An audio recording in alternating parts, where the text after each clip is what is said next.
الحمد للہ والصلاة والسلام علی رسول اللہ صلی اللہ علیہ وسلم وعلی آلہ وصحبہ اجمعین وبعد۔ دیکھیے، ہم لوگ اس سے پہلے کے درس میں ایک آیت کریمہ سنے تھے کہ ایک بندے کے پاس باغ تھا، بوڑھا تھا وہ آدمی، اس کے بچے چھوٹے چھوٹے تھے۔ اگر وہ باغ بھی جل جائے تو وہ کیا کرے گا، اس کی پوری آیت میں ہم لوگ سنے تھے۔ یہ گناہوں کا نتیجہ ہے، یہ گناہوں کا نتیجہ ہے۔ تو گناہوں کا نتیجہ اور رزلٹ اور نقصانات بہت زیادہ ہے، بہت زیادہ۔ انسان اس کو سمجھ نہیں پاتا ہے، اسی وجہ سے گناہ چھوڑتا نہیں۔ اور نیکیاں، ایک تھوڑی سی نیکی کماتا ہے اور اس پر خوش فہمی میں مبتلا ہو جاتا ہے کہ میں نے تو بہت کچھ کر لیا ہے، لیکن گناہ کا نقصان اتنا ہوتا ہے، آپ کو اندازہ لگے گا۔ ابھی ہم لوگ ایک دو باتیں سنتے ہیں۔ امام ابن قیم رحمۃ اللہ علیہ نے کتاب لکھی الداء والدواء، بیماری اور اس کا علاج۔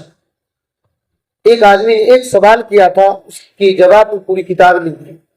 اس کے اندر گناہوں کے اتنے نقصانات انہوں نے گنائے ہیں، ہم لوگ انشاءاللہ ان میں سے کچھ باتیں سنیں گے، کئی دن لگیں گے لیکن یہ کہ تھوڑا تھوڑا سنیں گے۔ تو دیکھیے، فرماتے ہیں کہ للمعاصی من الآثار القبیحۃ المذمومۃ المضرہ، کہ گناہ، معصیت یعنی نافرمانی، گناہ بولے تو اللہ اور اس کے رسول کی نافرمانی، یہ گناہ ہے۔ تو گناہ کے اثرات بہت برے ہوتے ہیں، بہت نقصان دہ ہوتے ہیں۔ کہاں کہاں ہوتے ہیں؟ بالقلب والبدن والدنیا والآخرہ، انسان کے دل میں، انسان کے بدن میں، دنیا میں اور آخرت میں۔ انسان کے دل میں بھی اس کا اثر ہوتا ہے، بدن میں بھی اس کا اثر ہوتا ہے، اسی دنیا میں اس کا اثر ہوتا ہے، اور آخرت میں بھی اس کا نقصان ہوتا ہے۔ ما لا یعلمہ الا اللہ، ان نقصانوں کو صرف اللہ جانتا ہے، اتنا بڑا بڑا نقصان ہوتا ہے۔ تو کیسے کہتے ہیں؟ فمنہا، انہی نقصان میں سے پہلا نقصان یہ ہے حرمان العلم، گناہوں کی وجہ سے بندہ علم سے محروم ہو جاتا ہے۔ آپ دیکھیں گے دنیا میں علم والے کم ہیں، اس کی وجہ یہی ہے کہ دنیا میں اکثر گناہ گار ہیں، دنیا میں اکثر گناہ گار ہیں۔ سب سے پہلا نتیجہ اور پہلا نقصان یہی ہے کہ علم کا نقصان، علم سے بندہ محروم ہو جاتا ہے۔ فرماتے ہیں فإن العلم نور يقذفه الله في القلب، کہ علم یہ نور ہے، اللہ تعالیٰ دلوں میں ڈالتا ہے، دلوں میں ڈالتا ہے۔ والمعصیۃ تطفئ نور ذلک النور، کہتے ہیں لیکن گناہ اس نور کو بجھا دیتا ہے۔ اللہ تعالیٰ تو نور ڈال دیتا ہے، لیکن گناہ کی وجہ سے وہ نور دل سے بجھ جاتا ہے، بجھ جاتا ہے۔ کہتے ہیں جب امام شافعی رحمۃ اللہ علیہ، امام مالک رحمۃ اللہ علیہ کی مجلس میں گئے علم سیکھنے کے لیے، دونوں استاد شاگرد ہیں، تو امام مالک رحمۃ اللہ علیہ کو بڑی تعجب ہوا، حیرانی ہوئی ان کے ذہن کو دیکھ کر، امام شافعی رحمۃ اللہ علیہ کے ذہن کو دیکھ کر کے بڑا تعجب کیے۔ تو انہوں نے کہا کہ انی ارا اللہ قد القى علی قلبک نورا، مجھ کو لگتا ہے کہ تیرے دل میں اللہ تعالیٰ نے نور ڈال دیا ہے، تیرے دل میں اللہ تعالیٰ نور ڈال دیا ہے۔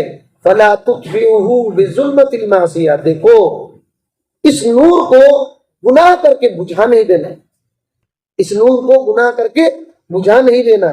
تو امام شافعی رحمۃ اللہ علیہ کہتے ہیں شکوت الی وکیع سوء حفظی فارشدنی الی ترک المعاصی وقال اعلم بان العلم فضل وفضل اللہ لا یؤتاہ عاصی۔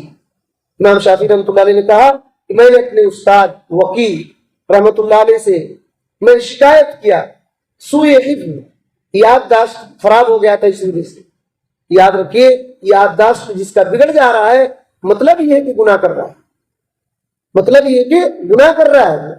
تو کہہ رہے ہیں کہ میں نے اپنے یادداشت کی کمزوری کی شکایت اپنے استاد وکیع سے کیا، تو انہوں نے مجھ کو رہنمائی کیا کہ گناہ چھوڑ دو، گناہ چھوڑ دو، اور کہا کہ دیکھو یاد رکھو یہ علم اللہ کا فضل ہے. دوسری روایتوں میں یہ علم اللہ کا نور ہے، اور اللہ تعالیٰ اپنا فضل، اپنا نور گناہگار کو نہیں دیتا. اللہ اپنا نور اپنا فضل گناہگار کو نہیں دیتا.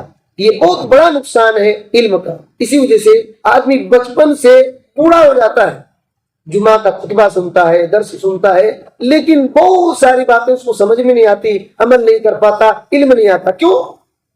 یہاں سے تو سن کر جاتا ہے، جمعہ تو سن کر جاتا ہے، لیکن اتنا گناہ کرتا ہے کہ ان سننے کا نتیجہ اور اس کا اثر دل دماغ میں نہیں ہوتا. وہ پھسل کر کے جس طریقے سے جیسے پانی جم جاتا ہے نا، پانی اور نیچے کیا بیٹھ جاتا ہے، کچھ ایسے پھسلنے کے لیے بیٹھ جاتا ہے نا، آدمی پیر رکھے تو پھسل کر کہاں تک چل جائے. اسی طریقے سے صحیح بات دل میں نہیں ہوتا، دل میں زنگ لگ جاتا ہے، دل میں زنگ. اسی طرح علم کی بات دل میں نہیں اترے گی. اور ایک نقصان کہتے ہیں وحرمان الرزق، گناہوں کا نقصان یہ ہے کہ رزق سے محروم ہو جائے گا. رزق صرف کھانا پینا کو نہیں کہتے، تقریباً 6 قسم کے رزق ہوتے ہیں. تقریباً 6 قسم کے رزق ہوتے ہیں. مرنے سے پہلے کلمہ توحید نصیب ہونا رزق ہے، اچھے ساتھی ملنا یہ رزق ہے، اچھی بیوی نیک بیوی ملنا یہ رزق ہے، نیک اولاد ملنا یہ رزق ہے. اور رزق میں یہ کھانے پینے کی بھی چیز آ جاتی ہے. رزق کئی طرح سے ہوتے ہیں، انشاءاللہ اس کے تعلق سے بھی میں بتاؤں گا. تو کہتے ہیں یہ رزق سے محرومی ہوتی ہے. کہتے ہیں جیسے کہ تقویٰ رزق کو کھینچ کر لاتی. انسان کو تھوڑا سا روزی ملا لیکن اطمینان ہے، یہ اصل رزق ہے، یہ اصل رزق ہے. تو کہتے ہیں تقویٰ رزق کو کھینچ کر کے لاتی ہے. اور کہتے ہیں کہ تقویٰ کو چھوڑنا فقر و فاقہ کی وجہ ہے. فقر و فاقہ، تنگی، پریشانی، کتنوں کمائی ہو لیکن ہائے ہائے ہائے ہائے کرتے رہے گا تقویٰ کو اگر چھوڑ دیا تو کہتے ہیں کہ رزق، اللہ کے رزق کو سب سے زیادہ کھینچ کر کے لانے والی چیز گناہ کو چھوڑنا ہے، گناہ کو چھوڑنا ہے. اسی طریقے سے ایک نقصان یہ ہے، کہتے ہیں وحشۃ یجدها العاصی فی قلبہ بینہ وبین اللہ. گناہگار انسان اپنے دل میں اللہ کا وحشت اور اللہ کا ڈر پاتا ہے. اللہ کا وحشت یعنی ایک مومن آدمی اللہ کی محبت دل میں ڈالتا ہے، پاتا ہے. اس کے الٹا وحشت، حیرانگی، گھبراہٹ، اللہ سے گھبراہٹ پاتا ہے. وہ کہتے ہیں اس گھبراہٹ کی موازنہ، اس کا وزن کر نہیں سکتے. اتنا گھبراہٹ ہوتی ہے ایک گناہگار کو اس کے دل میں. تو کہتے ہیں لو اجتماعت لہ لذات الدنیا، اگر دنیا کی تمام لذت کی چیزیں اس کو جمع ہو جائے، لذت کی چیزیں جمع ہو جائے، تو کہتے ہیں اس وحشت کو ختم نہیں کر سکتے، اس گھبراہٹ کو ختم نہیں کر سکتے. اتنا زیادہ وحشت ہو سکتا ہے اس کے دل میں ہوتا ہے. کہتے ہیں یہ سب کوئی احساس نہیں کر سکتے. کون احساس کر سکتا ہے؟ کہتے ہیں ھذا امر لا یحس بہ الا من فی قلبہ حیاۃ.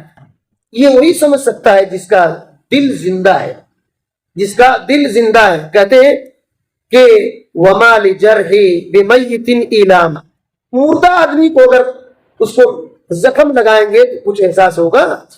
نہیں ہوتا ہے. مردہ آدمی کو پوسٹ مارٹم کرتے کہ نہیں کرتے؟ ہاتھ پیر کاٹ چھاٹ دیتے ہیں، مردہ نکال دیتے ہیں، اس کو کیا ہوتا ہے؟ تو کہتے ہیں اسی طریقے سے جس کے دل میں زندگی ہے، جس کا دل زندہ ہے، وہی یہ احساس کر سکتا ہے اور دوسرا نہیں احساس کر سکتا ہے.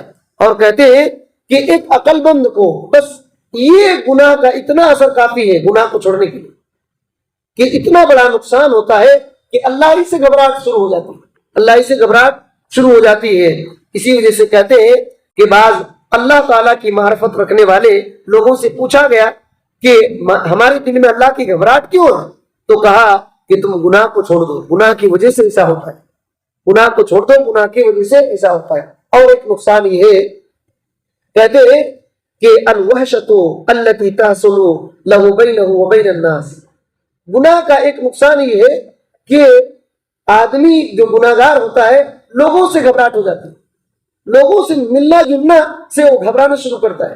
اسی وجہ سے یاد رکھیے گناہگار انسان جب زیادہ گناہ کرتے رہتا ہے تو تنہائی پسند ہو جاتا ہے. یا تو اللہ کے لیے تنہائی پسند ہوتے ہیں یا تو گناہ کی وجہ سے. تو ایک بندہ جب گناہ کرتا ہے تو انسانوں سے گھبرانا شروع ہوتا ہے, اس کو وحشت ہوتی ہے, گھبراہٹ ہوتی ہے. کہتے ہیں وَلَا سِيَّمَا أَهْلَ الْخَيْرِ مِنْهُمْ, کن لوگوں سے گھبراہٹ ہوتی ہے؟ خاص کر کے اہل خیر سے, جو ایماندار ہوتے ہیں, مومن ہوتے ہیں, تقوی پرہیزگار ہوتے ہیں, ان سے گھبراتا ہے. اسی وجہ سے آپ دیکھیں گے کہ کسی نیک پرہیزگار انسان کو دیکھیں گے تو وہ کہتے ہیں کہ ارے بھائی یہ کہاں سے آ رہا ہے, یہ کچھ بولے گا مجھ کو, یہ کچھ مجھ کو بولے گا. اس کو گھبراہٹ ہی ہو جاتی ہے, اسے ملنا پسند نہیں کرتے. تو کہتے ہیں فَإِنَّهُ يَجِدُ وَحْشَةً بَيْنَهُ وَبَيْنَهُ, نیک انسان سے وہ گھبراہٹ اپنے دل میں پاتا ہے. وَكُلَّمَا قَوِيَتْ تِلْكَ الْوَحْشَةُ بَعُدَ مِنْهُمْ وَمِنْ مَجَالِسَتِهِمْ, کہتے ہیں جتنا یہ وحشت مضبوط ہوتے جائے گا, گھبراہٹ جتنا مضبوط ہوگا اتنا نیک لوگوں سے وہ دور ہوگا اور نیک لوگوں کی مجلس سے بھی دور ہوگا, نیک لوگوں کی مجلس سے بھی دور ہوگا. وَحُرِمَ بَرَكَةَ الْانْتِفَاعِ بِهِمْ, اور کہتے ہیں ان نیک لوگوں سے فائدہ اٹھانے کی جو برکت ہے اس سے محروم ہو جائے گا. اور اب کہاں پھنسے گا؟ کہتے ہیں وَقَرُبَ مِنْ حِزْبِ الشَّيْطَانِ بِقَدْرِ مَا بَعُدَ مِنْ حِزْبِ الرَّحْمَانِ, یہ نیک لوگ رحمان کی جماعت ہے, ان سے جتنا دور ہوگا تو شیطان کی جماعت سے وہ قریب ہوگا, شیطان کی جماعت سے وہ قریب ہوگا. کہتے ہیں وَتَقْوَى هَذِهِ الْوَحْشَةُ حَتَّى تَسْتَحْكَمَ, اور یہ گھبراہٹ مضبوط ہوتے ہوتے ہوتے اس دل میں بالکل پکا ہو جاتا ہے, پکا ہو جاتا ہے. تو کیا ہوتا ہے؟ اللہ اکبر. کہتے ہیں فَتَقَعُ بَيْنَهُ وَبَيْنَ إِمْرَأَتِهِ وَوَلَدِهِ وَأَقَارِبِهِ وَبَيْنَهُ وَبَيْنَ نَفْسِهِ فَتَرَاهُ مُسْتَوْحِشًا مِّن نَفْسِهِ, یہ جتنا مضبوط ہوتے جاتا ہے یہاں تک کہ اپنے بیوی سے اور اپنے بچے سے, اپنے قریبی رشتہ دار سے گھبرانا شروع ہوتا ہے, اپنے رشتہ دار سے گھبرانا شروع ہوتا ہے, یہاں تک کہ اپنے جان سے بھی گھبرانا شروع ہوتا ہے, اپنے آپ کی بھی گھبراہٹ ہو جاتی ہے. اور یہی وجہ ہے کہ آدمی کیوں پھانسی لگا لیتا ہے. پھانسی لگانے کی وجہ کیا ہے؟ وہ سمجھتا ہے کہ اب میں جینے کے لائق نہیں. اتنا بڑا اللہ کو بھول جاتا ہے کہ وہ اللہ مجھ کو معاف کرنے والا ہے, اللہ مجھ کو معاف کرنے والا ہے. وہ زہر کھا لیتا ہے, تو پھانسی لگا لیتا ہے, آگ میں کود جاتا ہے. کیا کرتا ہے؟ کیوں غلطی کچھ کرتا ہے اور اس غلطی کو چھپا, جب اوپن ہو جاتا ہے نا, وہ غلطی اوپن ہو جاتی ہے, اب سوچتا ہے کہ میں گلا دبا کر مار لوں یا پھانسی لگا لوں, میں کیا کروں. اور اتنے بڑے اللہ جو معاف کرنے والا ہے اس کو بھول جاتا ہے, سوچتا ہے کہ میں کس سے ملوں, کس سے ملوں, گھر والے کو کیا منہ دکھاؤں. یہ گناہ کا نتیجہ ہے, گناہ کا نتیجہ ہے. یاد رکھیے, بہت خطرناک بات ہے. کہتے ہیں ہمارے اسلاف نے کہا, خاص کر کے فضیل بن عیاض رحمۃ اللہ علیہ کا قول ہے, کہتے ہیں انی لأعصی اللہ, جب میں اللہ کی نافرمانی چوک ہو جاتی ہے تو فأرى ذلك فی خلق دابتی و امراتی, تو میں اس گناہ کا اثر اپنے سواری اور اپنی عورت پہ دیکھتا ہوں. یعنی گناہ کا اثر, بندہ گناہ کرتا ہے اور اس گناہ کا اثر عورت سے بھی ہوتا ہے. اپنے گناہ کا نتیجہ عورت کے ذریعے سے آتا ہے کہ اس کی عورت سے ایسی چیز آتی ہے یا تو سواری سے ایسی چیز آتی ہے کہ اس کو نقصان ہونا شروع ہوتا ہے, اپنے گناہ کا نتیجہ. اب سوچیے تو گناہ اتنا خطرناک ہے. اور ایک بات اور سن کر کے انشاءاللہ ہماری بات اور آئے گی. کہتے ہیں وَمِنْهَا تَأْثِيرُ أُمُورِهِ عَلَيْهِ, گناہ کا ایک نتیجہ یہ ہے کہ اب پورے اس کے معاملات بھاری ہو جاتے ہیں, مشکل ہو جاتے ہیں. بندے کا گناہ کی وجہ سے اس کے کام مشکل ہو جاتے ہیں. کہتے ہیں فَلَا يَتَوَجَّهُ لِأَمْرٍ إِلَّا يَجِدُهُ مُغْلَقًا دُونَهُ, جب وہ کسی کام میں توجہ دیتا ہے, وہ سوچتا ہے کہ میں کچھ کام کروں, وہ کام بند ہوتا ہے, وہ کام بند ہوتا ہے. اور متحسرن علیہ, یا تو وہ کام اس پر بھاری پڑ جاتا ہے, مشکل ہو جاتا ہے. هذا كما ان من اتقى الله جعل له من امره يسرا, کہتے ہیں اس کے الٹا کیا ہے, جب اب بندہ اللہ سے ڈرتا ہے تو اس کا پورے معاملات آسان ہو جاتے ہیں, پورے معاملات آسان ہو جاتے ہیں. تو کہتے ہیں کہ جب بندہ اللہ کے تقوی کو چھوڑ دیتا ہے اور گناہ کرنے لگتا ہے تو اس کے پورے معاملات مشکل ہو جاتے ہیں. یہ گناہ کے بہت سارے نتیجے ہیں. اللہ تعالیٰ سے ہم کو دعا کرنی چاہیے کہ اللہ تعالیٰ ہم کو چھوٹے بڑے گناہ سے بچائے، اللہ تعالیٰ ہمیں نیک کام کرنے کی توفیق دے، اور جو کچھ چوک ہو گئی، انسان ہونے کے ناطے غلطی ہو گئی، اللہ تعالیٰ ہمیں توبہ اور استغفار کرنے کی توفیق دے، اللہ تعالیٰ ہمیں بخش دے، آمین۔ السلام علیکم۔